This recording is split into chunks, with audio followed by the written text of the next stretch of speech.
So, that didn't go as planned. I went 4 for 8 on the first round and lost one of my projected Stanley Cup finalists. But that's what makes the playoffs awesome. You never can tell what's going to happen. A team can play way below their ability, looking at you, Vancouver and Boston, or way above their ability, Washington. By the way, Vancouver and Boston, the 2 reigning Stanley Cup finalists have been bounced in the first round.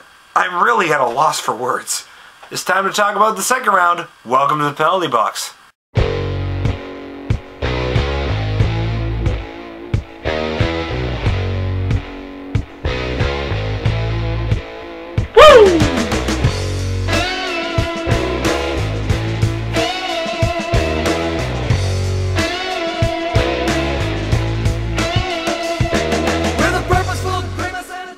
I don't think I can say anything here that hasn't already been said about the first round, but before I move on to the second round, I wanted to comment quickly on 2 things. First, I owe Pecorine an apology, because even as I said he was underrated, I underrated his ability to win the whole damn series on his own. True, he got some help from his teammates, but he was undoubtedly the centerpiece of that team this series. Second, Sidney Crosby acted like a punk in the series against Philly. If you didn't watch what will without a doubt be remembered as the most exciting series in this year's playoffs, let me sum it up for you. Game 3, the Penguins are down and on the verge of a sweep. Crosby's not playing well and he's getting increasingly frustrated.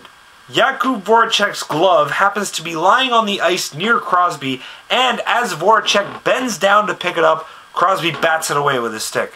Defending his actions afterward, Crosby said, and this is almost a direct quote, "What do you expect me to do, pick it up for him?"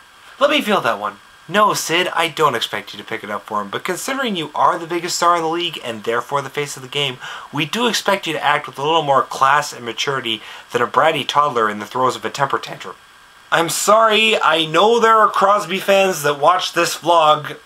I'm not one of them, because every once in a while he does something like this, and then gets all offended when anyone even questions his actions. And then comes out with brilliant quotes like, "You can try and make a story out of this all you want." What, out of the fact that you're acting like a complete and utter douchebag? Anyway, now that I've offended a good portion of my viewers, let's get on with my second round predictions.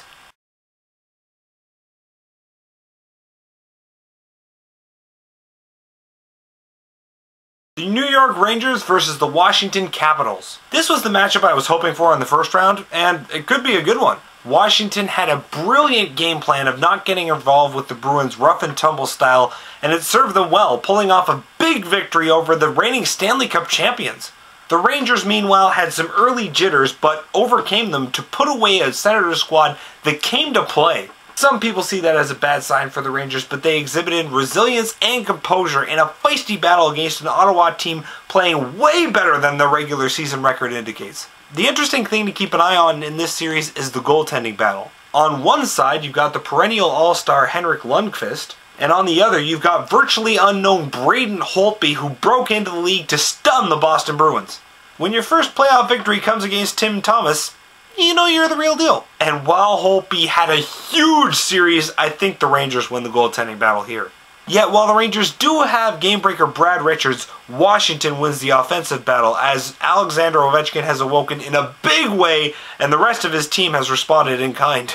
If the Caps can formulate a game plan to shut down the Rangers like they did against Boston, this could easily be a Washington upset. Yet it will have to be a completely different game plan as the Rangers do not rely on drawing you into physical battles like Boston does. In the end, I'm going with the Rangers here because I think Ottawa was their real test.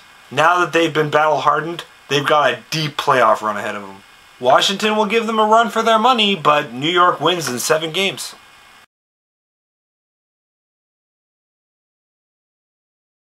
The Philadelphia Flyers versus the New Jersey Devils. We've got polar opposites in this one, the offensive versus the defensive. Philly has scored the 3rd most goals in the Eastern Conference, while New Jersey is 3rd in the East in goals against.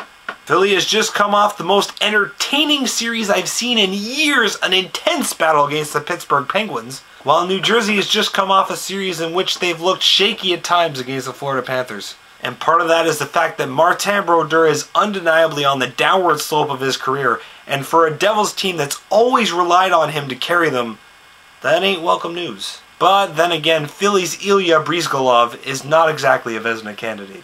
It's a tough one to choose considering how different these teams are. Forget comparing apples to oranges, this is like comparing apples to steak. I picked Philly to win the cup, so I guess I better stick with them. I just have a feeling that the Devils aren't up to the task here. Considering that Martin Brodeur had to be rescued at one point by Johan Hedberg against the Florida Panthers, come on now. Philly wins this one in 5 games.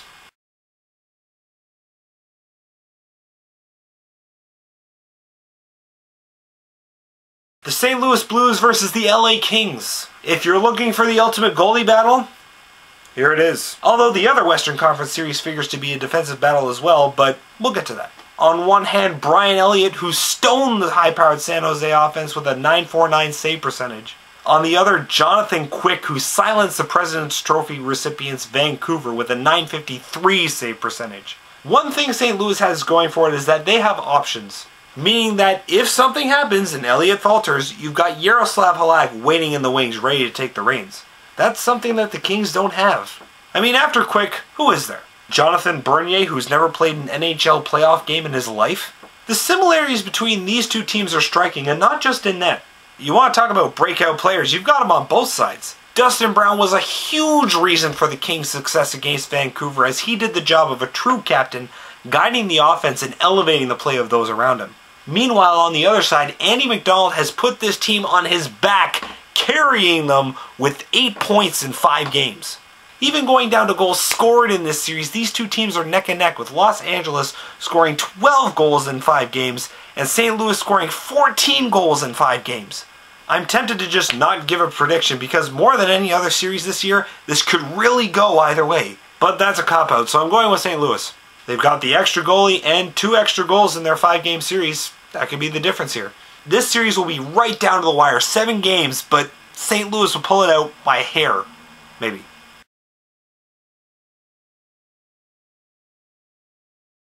The Nashville Predators versus the Phoenix Coyotes. Yet another goaltending battle, as whoever wins the West will do so by a war of attrition. Outlasting is the name of the game in a goalie series, so we're going to have a long, drawn-out one here. And in the red corner, wearing red trunks with a wild dog on a sweater, we have Mike Smith. And in the blue corner, wearing blue trunks with a wild cat on his sweater, we have Pecorine. Ladies and gentlemen, let's get ready to rumble! Right then, getting down to business. Statistically, Mike Smith is the slightly better goalie. He has a .951 save percentage and a 2.0 goals against average over 6 games. Meanwhile, Pecorine has a save percentage of .931 and a 1.8 goals against average over 5 games. Yes, I realize I'm being very number and stat heavy. This is what you do in a goalie battle. But then again, when you're calculating save percentages and previous performances, you have to factor in who you've been facing here. And in that category, Nashville had the tougher test. Sure, Mike Smith faced a high-powered Chicago offense, but is that quite the same as facing what Detroit has? I mean, look at the roster. When you face future Hall of Famer and playoff superhero Nicklas Lidstrom and hold him pointless, you will be very tough to beat. Another tough one to pick, as goalie battles are quite unpredictable. And looking at the offense, both teams employ a score-by-committee style. Phoenix has slightly better offensive numbers, but they were also facing Corey Crawford, who, while he's good, he isn't Jimmy Howard good. This one's going to have to come down to feeling again, and I'm leaning towards Nashville. What can I say? They made me a believer last round. So here's the prediction. The Nashville Predators will win this one in 7 games. Alright, there we go. Those are my predictions. Thanks for watching. Enjoy the second round, and I'll see you at the conference finals.